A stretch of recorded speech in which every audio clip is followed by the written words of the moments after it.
Good morning बच्चों, हमारे CIC class YouTube channel में आपका बहुत स्वागत है। आज हम आपके लिए प्रत्यावर्ती धारा चैप्टर से लेकर आए हैं ट्रांसफार्मर, यानी कि ट्रांसफार्मर क्या होता है। देखो, यह बोर्ड एग्ज़ाम में लगभग 3 अंक का इसका क्वेश्चन आ जाता है। कभी कभी क्या होता है, लॉन्ग क्वेश्चन में भी आ जाता है 5 अंक में। अब बहुत अच्छा क्वेश्चन है ये।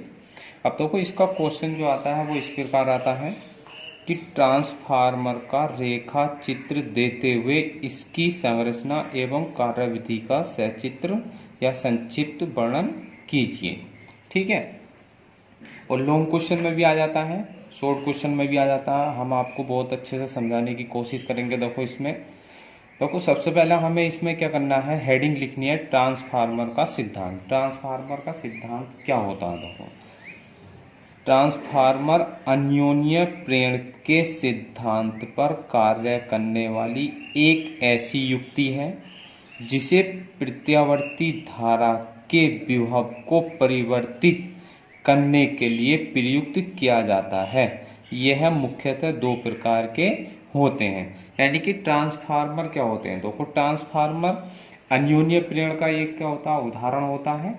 अन्योन्य प्रेरण के सिद्धांत पर कार्य करने वाली एक युक्ति होती है जो प्रत्यावर्ती धारा के विभव को परिवर्तित करने के लिए प्रयोग में लाई जाती है। परिवर्तित का मतलब, जैसे हम देखते हैं कि हमारे घर में जो लाइट आती है वो आती है हमारे पास कितनी, 240 वोल्ट, जबकि पावर हाउस से कितनी आती है 11,000। ठीक, कितनी आती है 11,000। तो 11,000 जो हमारे गांव में ट्रांसफार्मर लगे होते हैं वो 11,000 को किस में परिवर्तित करके भेजते हैं? हमारे घर में 240। तो अब ये क्या है, यह एक ट्रांसफार्मर ही तो है या युक्ति है जो ऊंचे विभव को कम विभव में परिवर्तित कर रहा है। ऊंचे विभव को कम विभव का मतलब जो अभी हमने बताया था, यानी कि प्रत्यावर्ती धारा के विभव को परिवर्तित करने के लिए। ठीक है, तो क्या कर रहा है यह प्रत्यावर्ती धारा के मान को परिवर्तित कर रहा है। या फिर हम आते हैं, देखो, अगर हमारे घर में इन्वर्टर लग रहा हो तो इन्वर्टर पर हमारे पास जो बैटरी होती है वो कितने की होती है, 12 वोल्ट की। जबकि जो इन्वर्टर होता है, हमारे पास जो पंखे होते हैं, LED होती है या और भी बल्ब वगैरह होते हैं, वो क्या होते हैं, सब 220 वोल्ट का होते हैं। तो 12 वोल्ट को अब क्या कर रहा है, ये 220 में परिवर्तित कर रहा है। कौन कर रहा है? ट्रांसफार्मर। क्या कर रहा है ये? ट्रांसफार्मर। तो अतः ट्रांसफार्मर क्या होता है? ट्रांसफार्मर एक ऐसी युक्ति होती है जो प्रत्यावर्ती धारा के विभव को परिवर्तित करने के लिए प्रयोग में लाई जाती है। यह मुख्यतः क्या होते हैं, 2 प्रकार के होते हैं। सबसे पहला आता है इसमें अपचायी ट्रांसफार्मर, नंबर 2 होता है उच्चाई ट्रांसफार्मर। ठीक, सबसे पहले हम आप लोगों को समझाते हैं अपचायी ट्रांसफार्मर। देखो, अपचायी ट्रांसफार्मर क्या होता है, पहले हम इसको बताते हैं, देखो, फिर आप लोगों को समझाएंगे। यह ऊंचे विभव वाली निर्मल प्रत्यावर्ती धारा को नीचे विभव वाली प्रबल प्रत्यावर्ती धारा में परिवर्तित करता है। यानी कि अपचायी ट्रांसफार्मर क्या होता है, यह ऊंचे विभव वाली प्रत्यावर्ती धारा को नीचे विभव वाली प्रत्यावर्ती धारा परिवर्तन में प्रत्यावर्ती धारा में परिवर्तित कर देता है। जैसे देखो, जैसे हमने ये उदाहरण बताया था आप लोगों को, ये उच्च विभव है, उच्च विभव से किस में कर रहा है, निम्न विभव में। अतः जो हमारे पास पावर हाउस में जो ट्रांसफार्मर लगे होते हैं या गांव में ट्रांसफार्मर लगे होते हैं वो कौन से होते हैं, अपचायी ट्रांसफार्मर, क्योंकि वह प्रत्यावर्ती वोल्टेज को, अपचायी का मतलब कम कर देते हैं। 11,000 वोल्टेज को क्या कर देते हैं, वो 240 वोल्टेज में परिवर्तित करके हमारे घर पर भेजते हैं। ठीक, अब इसमें क्या होता है, देखो, इसमें 2 कुंडलियां होती हैं। इन कुंडलियों में एक कुंडली में तांबे के पतले तार के अधिक फेरे होते हैं, यह प्राथमिक कुंडली कहलाती है जिसमें पतले तार के अधिक फेरे होते हैं, तथा दूसरी कुंडली में तांबे के मोटे तार के कम फेरे होते हैं, यह द्वितीय कुंडली कहलाती है। देखो, हमने इसका चित्र बना रखा है। ये है देखो ये हमारे पास अपचाई ट्रांसफार्मर है और ये इधर हमने ऊंचाई ट्रांसफार्मर का बनाया। ठीक, तो अभी हमने बताया था इसमें दो कुंडलियां होती हैं, प्राथमिक कुंडली और द्वितीय कुंडली। ठीक है नहीं, अब देखो प्राथमिक कुंडली में क्या होते हैं, प्राथमिक कुंडली में पतले तार के, तांबे के पतले तार के अधिक फेरे होते हैं। तो इस तरह अधिक फेरे बनाए हमने, क्या बनाए, ये अधिक फेरे होते हैं। देखो ये है, ये क्या है, पतले तार के अधिक फेरे होते हैं इसमें, ये है। ठीक, अब द्वितीय कुंडली में क्या होते हैं, द्वितीय कुंडली में मोटे तार के कम फेरे होते हैं। इसमें क्या होते हैं, ये मोटा तार होता है, ये क्या होता है, ये मोटा तार होता है, जबकि ये पतला तार होता है। देखो हम इसको आप लोगों को एक ट्रांसफार्मर के बारे में हम दिखा के समझाते हैं। देखो ये ट्रांसफार्मर क्या होता है, इस प्रकार का ट्रांसफार्मर होता है। आप लोगों ने देखा होगा, आप लोगों के घर में होते हैं ये ट्रांसफार्मर है। ठीक, अब इसके अंदर ये क्या होती है, देखो ये कॉइल होती है जिसको हम कुंडली के नाम से जानते हैं। देखो ये कुंडली इस प्रकार होती है, इसमें ये होती है, देखो ये है, ये हमने अलग निकाल रखे हैं इसे, ये ट्रांसफार्मर की कुंडली है। ये क्या है, देखो तांबे का बहुत पतला तार है, तो ये प्राथमिक कुंडली होती है। ठीक है ना, अब इसके ऊपर हम क्या करते हैं, इसके ऊपर हम कागज वगैरह लपेट के इस तरह फिर मोटे तारों की एक द्वितीय कुंडली लपेटते हैं, जो क्या होती है, इससे लगभग 2.5 गुना मोटा तार होता है, इससे 2.5 या 3 गुना मोटा तार होता है। उसको कागज वगैरह लपेट कर द्वितीय कुंडली इसके ऊपर लपेट दी जाती है। ठीक है ना, उसे हम क्या कहते हैं, द्वितीय कुंडली। अब द्वितीय कुंडली में क्या होते हैं, देखो इसमें अभी हमने बताया था तांबे के मोटे तार होते हैं, जबकि प्राथमिक कुंडली में पतले तार की अधिक फेरों की कुंडली होती है, जबकि द्वितीय कुंडली में क्या होते हैं, मोटे तार के कम फेरे होते हैं। ठीक है नहीं, अब उसके बाद आते हैं इसमें ऊंचाई ट्रांसफार्मर। ऊंचाई ट्रांसफार्मर क्या होता है, इसका बिल्कुल उल्टा होता है। देखो यह नीचे विभव वाली प्रबल प्रत्यावर्ती धारा को ऊंचे विभव वाले निर्बल प्रत्यावर्ती धारा में परिवर्तित कर देता है, जैसा हमारे घर में इन्वर्टर होता है। देखो अभी हमने बताया था ये उदाहरण, क्या होता है, हमारे घर में इन्वर्टर होते हैं, 12 वोल्ट या 24 वोल्ट की 2 बैटरी लगा दी जाती हैं। अधिकतर एक ही बैटरी का प्रयोग करते हैं, जिसके घर ज़्यादा लोड होता है वो 2 बैटरी का प्रयोग कर लेते हैं, जिससे 12 और 12 कितना हो जाता है, 24 यानी कि 24 हो जाता है। तो ये 24 वोल्ट क्या करता है, इन्वर्टर जो होता है हमारे पास 220 वोल्ट में परिवर्तित कर देता है। तो ये क्या कर रहा है, कम वोल्टेज को उच्च विभव में परिवर्तित कर रहा है, जबकि अपचाई ट्रांसफार्मर क्या है, उच्च विभव को कम विभव में परिवर्तित कर रहा है। ठीक है ना, तो ऊंचाई ट्रांसफार्मर क्या होता है, निम्न विभव वाली प्रत्यावर्ती धारा को ऊंचे विभव वाली प्रत्यावर्ती धारा में परिवर्तित कर देता है। अब इसमें क्या होता है, देखो इसमें भी इसका क्या होता है, उल्टा होता है प्रक्रिया। देखो बिल्कुल इसमें 2 कुंडलियां होती हैं, प्राथमिक और द्वितीय कुंडली। ठीक, इन कुंडलियों में से एक कुंडली में तांबे के मोटे तारों के कम फेरे होते हैं। ठीक है नहीं, क्या होते हैं, देखो ये प्राथमिक कुंडली में इसका उल्टा हो जाता है, ये कुंडली नीचे आ जाएगी, ये कुंडली क्या होगी, ये नीचे आ जाएगी और ये ऊपर आ जाएगी। ठीक है ना, इसमें क्या होते हैं, मोटे तारों की कम फेरों वाली कुंडली होती है, जिसे हम क्या बोलते हैं, प्राथमिक कुंडली बोलते हैं। अब इसके ऊपर क्या होती है, पतले तार के अधिक फेरों वाली एक दूसरी कुंडली होती है, जिसे हम द्वितीय कुंडली बोलते हैं। ठीक, ये बीच में क्या है, ये बीच में लोहा क्रोड होती है। देखो ये जो बताया था हमने अभी, ये नहीं है, ये जो लोहे की है, ये क्या होती है, लोहा क्रोड होती है। जितनी पतली लोहा क्रोड होगा उतनी अच्छी क्वालिटी का हमारा ट्रांसफार्मर होगा। ठीक है ना, अब जितना मोटी ये क्वालिटी का होगा पट्टी होंगी, उतनी घटिया क्वालिटी का ट्रांसफार्मर होगा। अब देखो आते हैं हम इस पे क्या बोलते हैं, रचना पे, सचित्र वर्णन करना हमें इसका। देखो अब आते हैं इसकी रचना पे। रचना के लिए हम क्या करते हैं, हम देखो रचना के लिए हम कोई भी एक ये इस प्रकार का हम ट्रांसफार्मर ले लेते हैं, जो आप लोगों को ये है। ठीक, ये हमने एक ट्रांसफार्मर लिया है, इसी के अनुसार हम आप लोगों को समझाएंगे। अब देखो ये बड़ा ट्रांसफार्मर है, हमने एक छोटा ट्रांसफार्मर ले रखा है, ये इस तरह का है।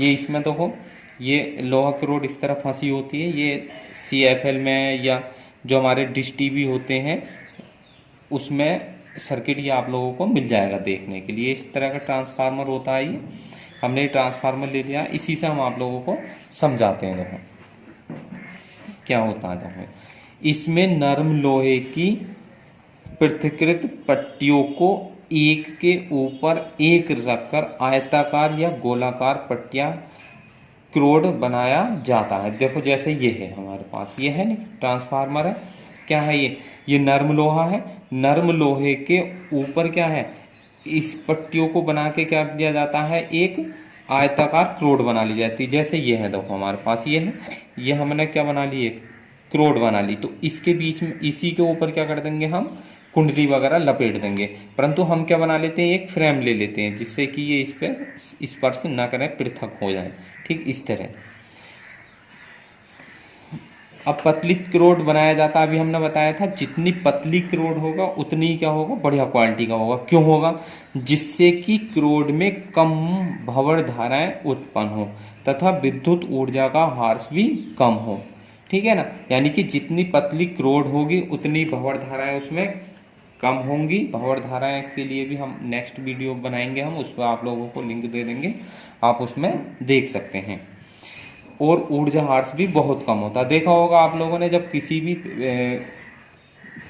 ट्रांसफार्मर में हम लाइट वगैरह प्रवाहित करते हैं, प्रतिवर्ती धारा प्रवाहित करते हैं, तो ट्रांसफार्मर क्या होता है, गर्म होने लगता है। तो गर्म होने का मतलब क्या है, उसमें भंवर धाराएं उत्पन्न होती हैं और विद्युत ऊर्जा का ह्रास होता है।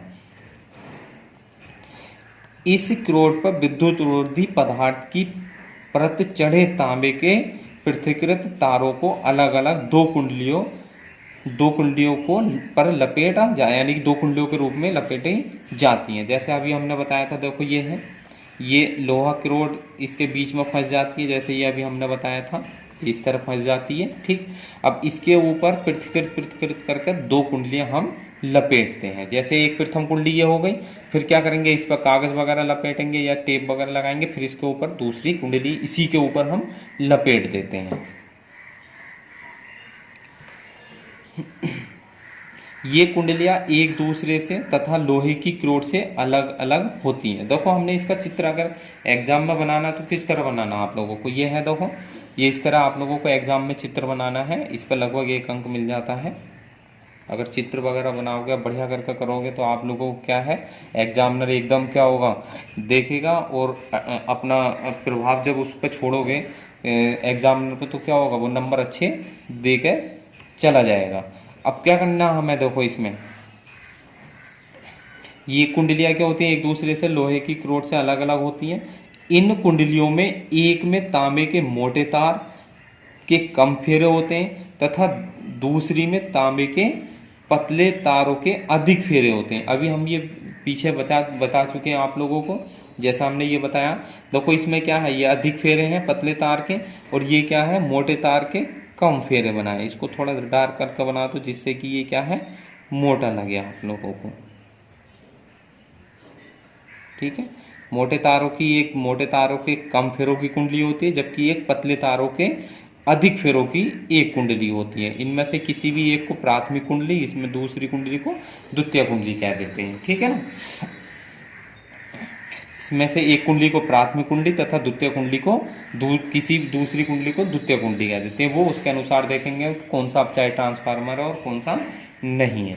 अब आते हैं देखो इस पर कार्य सिद्धांत पे, कार्य विधि एवं सिद्धांत। थोड़ी वीडियो हमारी बड़ी है, परंतु 5 नंबर आप लोगों के लिए है। अगर कार्य सिद्धांत वगैरह पूरा आता है लिखने के लिए तो 5 नंबर में आता है। बिल्कुल भी आप लोग घबराना नहीं है। आपके पास कोई भी बुक होगी, एक बार उस बुक में पढ़ना, फिर हमारी वीडियो को देखना, या हमारी वीडियो को देखना फिर अपनी बुक में पढ़ना, बहुत अच्छे से आप लोगों को ट्रांसफार्मर का समझ में आ जाएगा।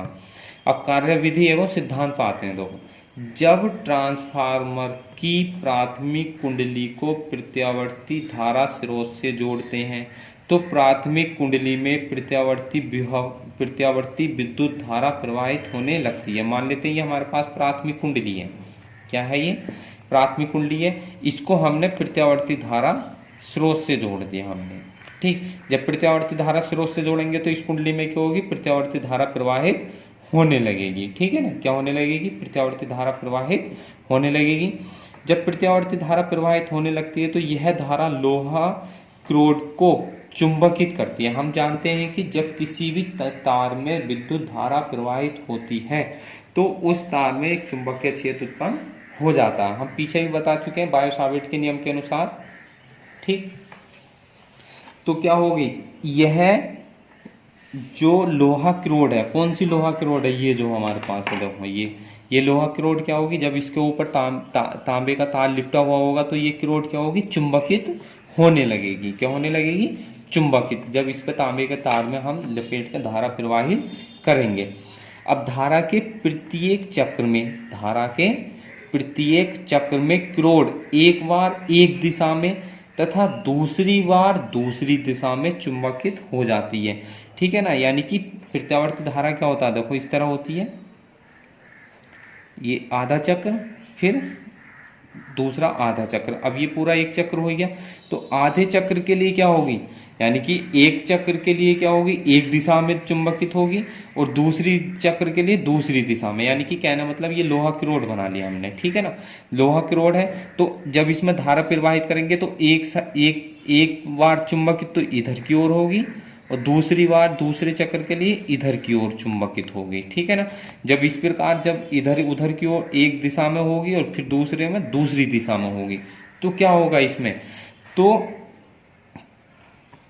चुंबकित हो जाती है। चूंकि द्वितीय कुंडली भी क्या है, इसी क्रोड पर लिपटी हुई है। कौन सी, जो द्वितीय कुंडली होती है वो भी इस क्रोड पर लिपटी होती है। अतः क्रोड के बार बार चुंबकित व विचुंबकित के कारण इसमें चुंबकीय फ्लक्स में निरंतर परिवर्तन होने लगता है। क्या होने लगता है, चुंबकीय फ्लक्स में परिवर्तन होने लगता है। देखो जैसे हम इसमें यही है, हम यहाँ पर आते हैं चित्र में, देखो जब प्रत्यावर्ती धारा के आधे चक्र के लिए एक दिशा में चुंबकित होगी और शेष आधे चक्र के लिए दूसरी दिशा में चुंबकित होगी। ठीक है ना, अब एक बार इधर की ओर चुंबकित, एक बार दूसरी ओर चुंबकित, तो इस प्रकार इसमें क्या होगा, चुंबकीय फ्लक्स में परिवर्तन होने लगता है। जब चुंबकीय फ्लक्स में परिवर्तन होने लगेगा तो द्वितीय कुंडली में एक निर्मल प्रत्यावर्ती धारा प्रवाहित होने लगती है। यही क्या है, इसका कार्य सिद्धांत है। अब देखो इसके लिए कभी कभी सूत्र प्रूव करने के लिए आ जाता है। क्या होता है, देखो हम यहाँ पूरा बढ़िया करके समझाएंगे इसको आप लोगों को, हमारी वीडियो के साथ बने रहें। आप लोग निश्चित रूप से 5 नंबर प्राप्त कर लेंगे। यह है विद्युत चुम्बकीय प्रेरण के कारण द्वितीय कुंडली में उसी आवर्ती की प्रत्यावर्ती विद्युत भाग बल उत्पन्न हो जाता है। इसका मान जो होता है दोनों कुंडलियों में फेरों की संख्या के अनुपात पर निर्भर करता है। यानी कि जो प्रेरित विद्युत वाहक बल उत्पन्न होगा, हम जानते हैं जब चुंबकीय फ्लक्स में परिवर्तन होगा तो उसमें प्रेरित विद्युत वाहक बल भी उत्पन्न होगा। जब प्रेरित विद्युत वाहक बल उत्पन्न होगा तो वह किस पर निर्भर करेगा, जो इस ट्रांसफार्मर में फेरे हैं, फेरों की संख्या पर वह निर्भर करता है। किस पे, जो फेरे हैं इस पर फेरों की संख्या पर वो निर्भर करेगा। जितने फेरे अधिक होंगे उसमें प्रेरित विद्युत वाहक बल उतना ही अधिक होगा। अब मान लेते हैं हम क्या, कि माना प्राथमिक एवं द्वितीय कुंडली में फेरों की संख्या क्या है, क्रम से NP व NS है। P का मतलब प्राइमरी, S का मतलब सेकेंडरी है। प्रत्येक में चुंबकीय फ्लक्स में परिवर्तन फाई है। तब फैराडे के नियम से प्राथमिक कुंडली में प्रेरित विद्युत वाहक बल कितना होता है, EP बराबर माइनस NP, डेल्टा फाई बटे डेल्टा टी। P का मतलब क्या होगा, प्राइमरी, NP का मतलब क्या है, प्राइमरी यानी कि प्रथम कुंडली में फेरों की संख्या, ये प्रथम कुंडली में प्रेरित विद्युत वाहक बल है। इसी प्रकार द्वितीय कुंडली में कितना हो जाएगा, ES का मतलब सेकेंडरी में विद्युत वाहक बल, तो NS और डेल्टा फाई बटे डेल्टा टी। अब क्या करते हैं, हम इसको भाग दे देते हैं, इसे 1 ले लेते हैं, इसे सेकेंड ले लेते हैं। देखो क्या करते हैं, हम फर्स्ट को भाग दे देते हैं हम सेकेंड से। जब भाग देंगे तो कितना हो जाएगा, या सेकेंड को भाग दे लेते हैं फर्स्ट से, तो ES बटे EP तो कितना हो जाएगा, माइनस के NS इंटू डेल्टा फाई बटे डेल्टा टी। ये हो जाएगा माइनस के NP इंटू डेल्टा फाई बटे डेल्टा टी। डेल्टा फाई बटे डेल्टा टी से कट जाएगा, माइनस से माइनस कट जाएगा, तो ES बटे EP बराबर कितना हो जाएगा, NS बटे NP। ये आ जाएगा। या हम जानते हैं क्या, कि ये विद्युत वाहक बल है। अब मान लेते हैं इसमें विद्युत वाहक बल है। अब मान लेते हैं इसमें हम विभव लगा रहे हैं, क्या लगा रहे हैं, विभव V। क्या लगा रहे हैं इसमें, विभव। जब विभव V लगाएंगे तो क्या हो जाएगा हमारे पास, देखो ES के स्थान पे क्या लिख सकते हैं, BS बटे BP। ये बराबर कितना हो जाएगा, ES बटे EP बराबर कितना हो जाएगा, NS बटे NP। या इतना लिख सकते हैं, क्योंकि ये क्या है, विद्युत वाहक बल भी एक प्रकार का विभव होता है। अब इसे हम किसके बराबर लिख देते हैं, ये हमारे पास होता है आर। क्या होता है ये, आर के बराबर, जहां आर क्या है, ये जहां आर एक नियतांक है। क्या है, एक नियतांक है, जिसे क्या बोलते हैं हम, इसे बोलते हैं परिणमन अनुपात। कभी कभी एक नंबर में इसका मान ज्ञात करने के लिए आ जाता है एग्जाम में, ठीक है नहीं। अब एक सूत्र और बन जाता है, देखो इसके लिए, धारा के लिए। अब ये तो हमारे पास विभव वोल्टेज में हो गया, विद्युत वाहक बल में हो गया, और फेरों की संख्या में हो गया। अब हमें निकालना धारा में। इन सूत्र पर आधारित एक न्यूमेरिकल भी आता है, देखो। अब धारा के लिए हम क्या करते हैं, मान लेते हैं जो हमारे पास ये ट्रांसफार्मर है, इसमें प्रथम कुंडली में शक्ति ले लेते हैं। क्या लिखते हैं हम, प्रथम कुंडली की शक्ति बराबर क्या होगी, द्वितीय कुंडली, ठीक है ना। द्वितीय कुंडली की शक्ति, दोनों की शक्ति बराबर होगी। शक्ति बराबर कितनी होती है, P बराबर V इंटू आई होता, शक्ति P बराबर V आई होता। तो प्रथम कुंडली में शक्ति कितनी हो जाएगी, BP इंटू आई पी। द्वितीय में कितनी हो जाएगी, BS इंटू आई एस, ठीक है ना। अब यहाँ से BS बटे BP का मान निकाल लेते हैं। तो BS इधर आ जाएगा, ये BP इसके भाग में आ जाएगा, ये IS इसके भाग में चला जाएगा, ये IP इधर रहेगा, और IS, ठीक।